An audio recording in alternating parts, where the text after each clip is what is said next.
विषय। शिव तत्व की बात ऐसी है कि आपको पता होना चाहिए कि जब हृदय आपका पकड़ जाता है तो आपका आज्ञा चक्र, पर मैं तो उल्टे करूं, अगर आपका आज्ञा चक्र पकड़ गया सामने का, तो आपका हृदय एकदम से संकुचित होता है, एकदम छोटा होता है। और जब आपका आज्ञा चक्र खुल जाएगा, आपका हृदय एकदम ठंडा ठंडा उसमें से पैदा। आज्ञा चक्र चढ़ता है अहंकार से।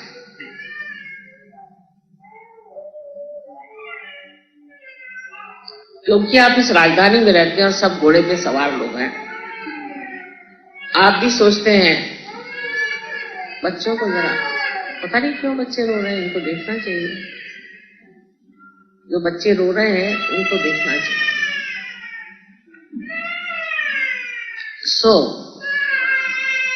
दिल्ली शहर में मेरी जब शादी होके आई तो मुझे लगा कि ये कोई अजीब दुनिया है। यहाँ लोग चलते तो जमीन पर है, पर गर्दन उनकी ऊपर ही चलती है। और आप जब तक कूद के उनसे बात नहीं करिए, उनको कुछ समझ में नहीं आएगा। एक अजीब अहंकार की दुनिया। जब उस टाइम में जब देखा, जबकि मैं बहुत छोटी और भोली सी थी, मुझे हंसी आती थी कि ये सब पागल लोग जा कहाँ रहे, सीधे जमुना जा रहे हैं,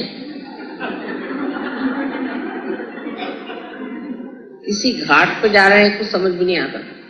तो मैं देखा करती थी और मुझे बड़ा आश्चर्य, सबकी गर्दन यहां से उठकर 6 फुट चलती। और इसका कारण ये कि अहंकार, इतना अहंकार। एक चपरासी भी अगर बीवी घर में आए तो वो शनील के सूट पहन करके, लिपस्टिक लगा करके पहुंची घर में। मैंने सोचा कोई मेमसा भी होगी, नाखून रंगाए हुए, लिपस्टिक लगाए हुए, चूड़ियां पहनी हुई, बिल्कुल फैशनेबल। और मैं तो उसके सामने बिल्कुल ही गांव की औरत लग रही थी। तो मैंने सोचा कोई मेम साहब होगी। तो मैंने उनसे कहा चाहिए, उनको सोफे पे बिठा दिया। वो बैठे ना, मैंने कहा आप बैठिए बैठिए। मैं कैसे बैठ सकूं? मैं कहा क्यों, आप बैठिए। आप हैं कौन? मैं आपकी चपरासी की बीवी।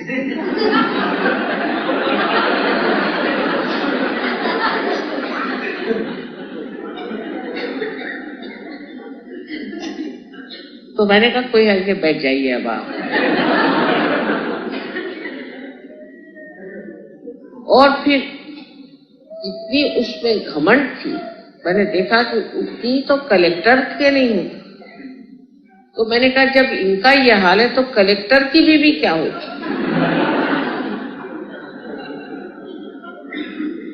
और इस कदर अहंकार और झूठ और इतनी कृत्रिम जिंदगी की मैं तो नागपुर से आई थी, मुझे तो लगा कि ये है दुनिया, कैसी दुनिया है, इसमें कुछ समझ ही नहीं आ रहा। अजीब अजीब से अनुभव आने लगे। जैसे हमारे पति आए तो वो शास्त्री जी के साथ थे। समझ ऐसा दुनिया में तो बड़ी भारी नौकरी, मुझे तो समझ में नहीं आता इसमें क्या बड़ा भारत बना। तो एक हमारी सहेली हमें मिली, वो हमारे कॉलेज में पढ़ती थी, वो तो हमसे बात ही नहीं करे। तो मैंने कहा कि भाई नमस्ते नमस्ते, तुम कहाँ रहती हो? तो तब हमें एक मीना बाग में एक जगह मिली। पहले मीना बाग में रहती हो? गणपति क्या करते हैं? अरे कुछ करते ही हैं, सरकारी नौकरी है, ऐसा भी क्या तो आफ्टर ऑल ये मीना बाग में तुम रहती हो, किससे शादी करी तुम?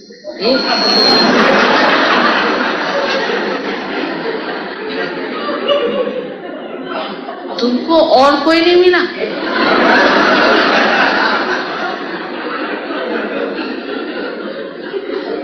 मैं कभी, मेरे पति तो बहुत अच्छे आदमी है, बहुत अच्छे। अरे उसको क्या चाटना है, तो क्या मीना बाग में रहती?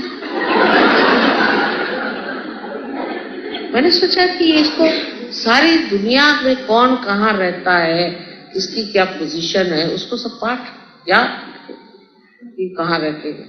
कहा तुम कहाँ रहती? तो कल मैं तो वहां रहती हूँ, राउज आ गई। मैं कहा वो कहा, वो पुल के पास। कहा तो दूर होगा ना जरा यहाँ से। अरे तो क्या मेरे पास पेपर है, उसमें क्या है, कहीं भी हो रहते तो शान से, मेरा पति तो ये है मेरा पति। पहले तो मेरे यही नहीं में समझ में आता था कि एडिशनल, अंडर, ये सारे प्रीपोजिशंस का क्या मतलब है। मेरे हस्बैंड से मैं पूछती थी कि एडिशनल और अंडर में क्या फर्क है। वो कहने लगे वैसे तो तुम्हारे पास बहुत ज्यादा अक्ल है, लेकिन तुम 3 पत्ती नहीं खेल सकती, उसमें तुम्हें याद नहीं रहता कौन सी चीज हायर लोअर है, और ये तुम्हें ब्यूरोक्रेसी याद ही नहीं रहती। तो मैंने कहा साहब मुझे समझ में नहीं आता है कि सारे प्रपोजिशंस हैं, उसमें ऊपर नीचे क्या होता। पर आज जो भी हो, तो वो बहुत मुझसे बिल्कुल दूर भाग के खड़ी हुई कि ये तो कोई लड़की दीदी है कि क्या, जो भी सोचा हो पता नहीं। तो मैंने उनसे ये कहा कि भाई ठीक है, मैं मीना बाग में रहती हूँ, तो इतने नाराज होने की कोई बात नहीं है, जो सरकार ने हमें जगह देती हम रहते। तो कहने लगे कि इतने में मेरे पति आए। तब तो भाई यहाँ तो सब लोग नमस्कार कुर्सी को करते हैं चाहे जो भी, तो वो आते ही साथ सब नमस्ते नमस्ते नमस्ते नमस्ते, तो ये भी नमस्ते करने लगे। तो उससे कहने लगे तुमने क्यों नमस्ते किया, वो तो मेरे पति है ना, उनको क्या नमस्ते कर, ये तुम्हारे पति है, फिर तुम मीना बाग में क्यों रहती हो।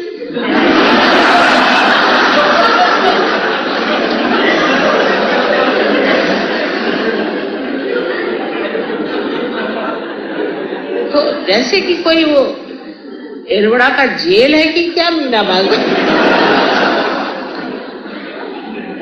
उसमें इतना ऑब्जेक्शन क्या, ये तुम्हारे पति, अरे तुम तो बड़े आदमी की बीवी हो। मैं कहा मेरी पता नहीं लंबे हैं मेरे हस्बैंड।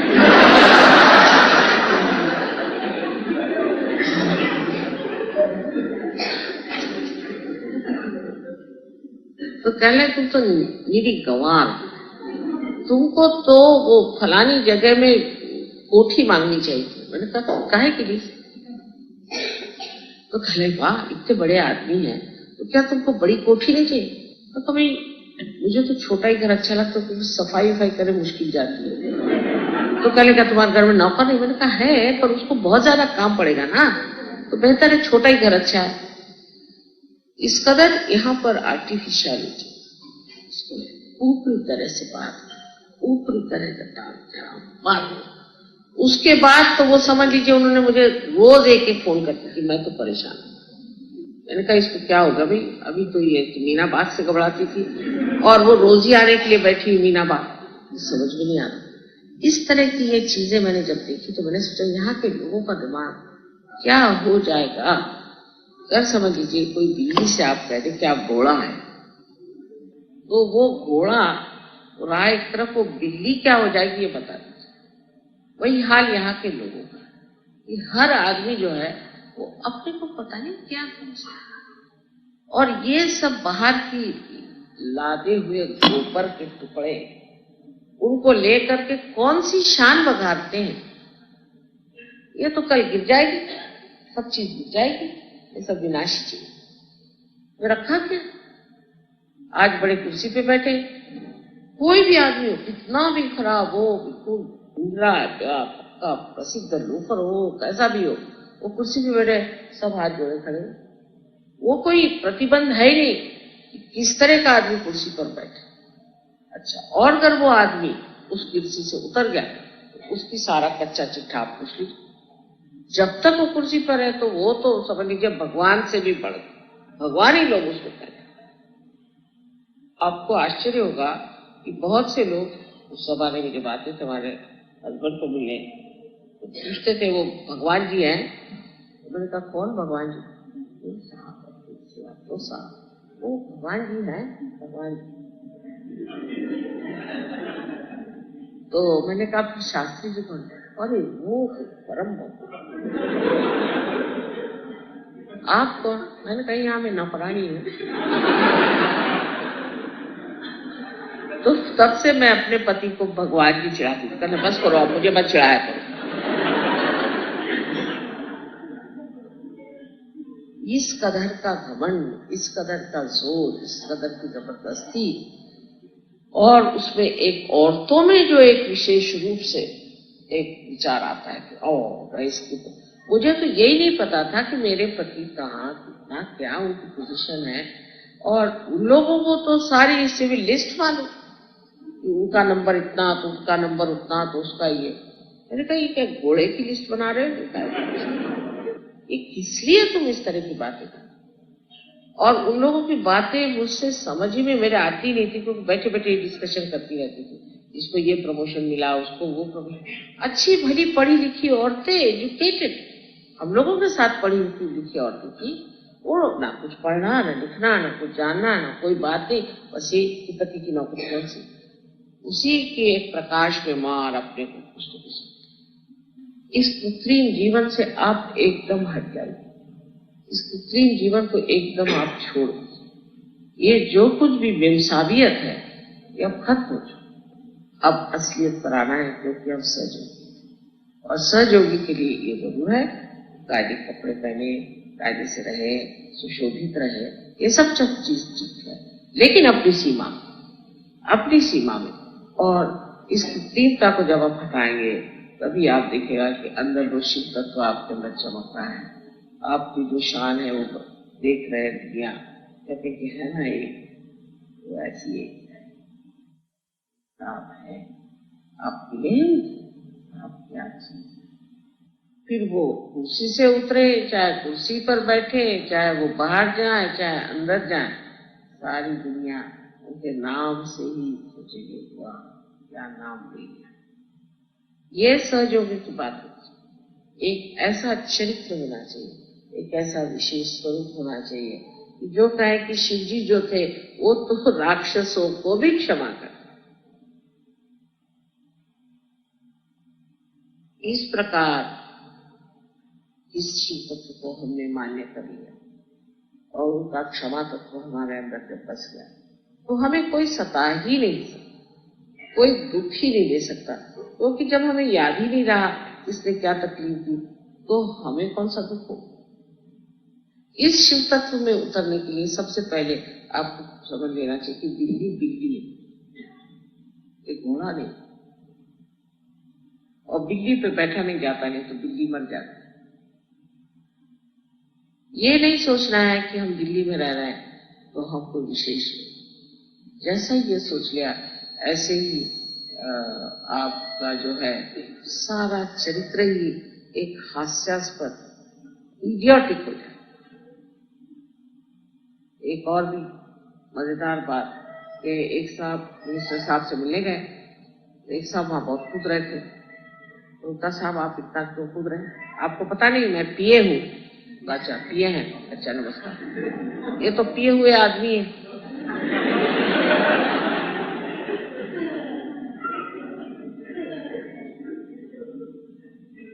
तो इस प्रकार इस दिल्ली का बहुत अनुभव हो जाए, और उसमें भी मेरे जैसी एक दो गवार औरतें थी, तो हम लोग बैठे बैठे धर्म की चर्चा और इसकी चर्चा करते थे, बहुत कम, लेकिन अधिकतर सब ने ऐसी बातें, जो लड़कियां हमारे साथ कॉलेज में पढ़ती थी, इतनी सीधी सरल सादगी से रहने वाली, उनको पता नहीं एकदम उनके पर कैसे चढ़ जाए। फिर हर चीज में ये मेरा घर, एक जब उनका नैपकिन खो गया तो वो सारे ब्रह्मांड को फोन करेंगे, भाई तुम गलती से मेरा नैपकिन तो नहीं ले। अरे भाई एक गया तो गया, चूल्हे में गया, एक किसी का चम्मच खो गया तो उसके लिए वो सारी दुनिया में फोन करेंगे कि भाई वो एक मेरे यहाँ से चम्मच खो गया। ये शर्म भी नहीं आती किसी चीज, ये बेशर्मी से इस तरह की कंजूसी की बातें करना, और ऊपर से आप लिपस्टिक लगाओ, ये बनाओ, अपना श्रृंगार करो, और अंदर से तो आप इतने तुच्छे छोटे तबीयत के लोग, उनको क्या इतना महत्व देंगे जो कि छोटी छोटी चीजों के लिए, इतनी बर्बाद चीजों के लिए परेशान है। कभी कभी तो आश्चर्य हो जाता है कि किस तरह से ये लोग अपने को इतना बड़ा बना के दिखाते हैं और होते हैं कितने तुच्छे, कितने लो लेवल। उनसे तो एक चीज नहीं छूटती, एक इतनी सी चीज किसी के पास रह जाए उनके प्राण निकल जाए, वो सब अपने साथ ले जाने वाले। तो शिव तत्व में जब हम अविनाशी चीज को सोचते हैं तो संसार की सारी चीज जो है वो हमारे लिए क्षण भंगुर है। किसी चीज का महत्व नहीं, उसके पीछे छिपी हुई या उसमें अंतर्हित जो चेतना है उसी का प्यार। जैसे मैंने आपसे बताया था कि मैं कश्मीर गई थी, तो वहां 5 मील दूरी पर मुझे वाइब्रेशंस आए। मैं ड्राइवर से कहा कि यहाँ से चलो वहां से चलो, वो मुझसे कहने लगा यहाँ तो कोई चीज नहीं। मैंने कहा नहीं चलिए, यहाँ कुछ होगा नहीं। जाके देखा तो बहुत मुसलमानों के ऐसे छोटे छोटे घर थे। आगे जाके पूछा यहाँ क्या है, पहले यहाँ हजरत इकबाल का एक बाल है। मेरे अभी लोग क्या करेगा, एक बाल हजरत इकबाल माने कौन, मोहम्मद साहब। एक बाल वहां रखा हुआ था और 5-6 मील पे मैंने उसे पकड़ा। एक वाइब्रेशन थे। आप सोच लीजिए कि एक बाल में क्या शक्ति होगी। इसी तरह से ये आपका जो आश्रम है, इसकी मिट्टी पत्थर सीमेंट जो भी लगा है उसका महात्म्य नहीं है, लेकिन इसके अंदर बसे हुए मेरे बच्चों का महात्म्य है। इन्होंने अपनी मेहनत से प्यार से इसे बनाया और हर चीज इसकी वाइब्रेट करे। आगे लोग मेरा फोटो न मिले तो इसी के बाहर बैठ कर के वाइब्रेशन दे सकते। तो ये आपके ऊपर निर्भर है कि जब आप इसके अंदर आए, याद रखें कि आप अपने शिव तत्व को जागरूक करने आ रहे हैं, शिव तत्व को पाने आ रहे हैं, उसी को जानने आ रहे हैं। और जिस आदमी में शिव तत्व होता है वो आनंदमय है, हंसता खेलता है। जिन लोग सीरियस होते हैं उनको रोज चाहिए अपने मुंह पे 2 थप्पड़ मार, क्योंकि मैं जब देखती हूँ तो मेरा ही मन करता है कि 2 थप्पड़ इनको। जब आपके अंदर शिव तत्व जागृत हो गया तो आप इतनी मनहूस शक्ल बना के क्यों आए? और सवेरे से माफ करो भाई काहे कि माफ करो, सवेरे से चलता है माफ करो माफ करो माफ करो। मैंने कहा देखो फिर से मत कहना माफ करो, नहीं तो 1 लगाऊंगी। क्योंकि बात यह है कि हम लोग तो शिव तत्व को प्राप्त है और हमारे अंदर आनंद की ऊर्मियां उठ रही हैं। हम सीरियस कैसे हो सकते हैं? कोई हमारे घर में कोई मातम हो रहा है कि कोई मर गया? और ये भी एक बीमारी उत्तर हिंदुस्तान में है, खासकर आदमी लोग जब उनके बीवी के साथ होते हैं तो देख लेना चाहिए, तो ऐसा मुंह लटका लेते जैसे स्मशानी में चले जाते हैं। कभी मैंने इधर के आदमियों को औरतों से हंसते खेलते बोलते देखा नहीं। ज्यादातर तो कहते हैं हमारे भैया लोग जो यूपी के हैं कि जिस आदमी आगे चलता और बीवी घूंघट निकाल के 10 कदम पीछे चलता, वो बेचारी देखती चलती कि उनका चमरौधा कहाँ जा रहा है उसको।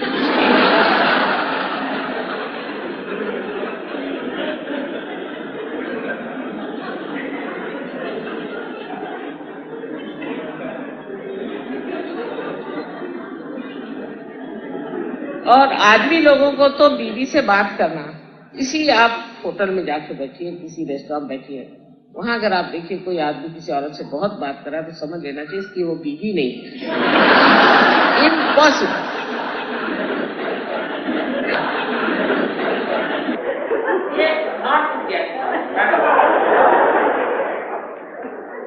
क्योंकि बीवी से बात करते वक्त उनको पता नहीं क्या बिच्छू काट जाता है।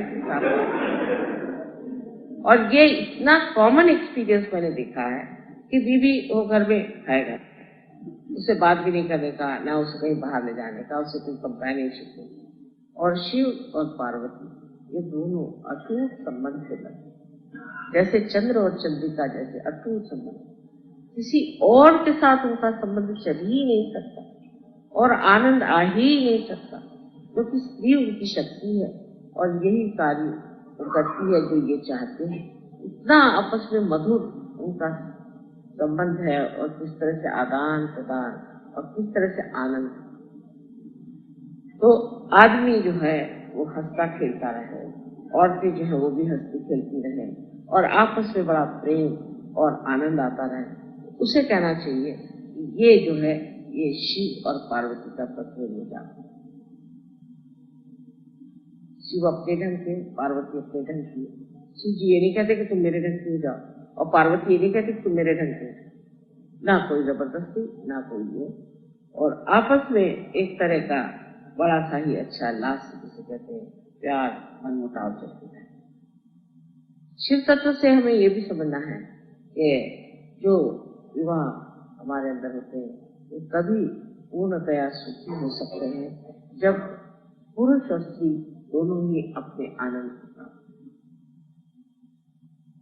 जब तक स्त्री ये सोचेगी कि मैं आदमी को कितना कब्जा करूं और आदमी सोचेगा मैं अपनी औरत को कितने कब्जे में रखूं, तो उस वक्त में समझ लीजिए ये आनंद खत्म। और इतनी बेवकूफी की बात है, जब अपने सामने सब कुछ थाली भर के रखा हुआ, सब आनंद हमारे लिए पूरा भरा हुआ है और हम उससे अछूते रहे।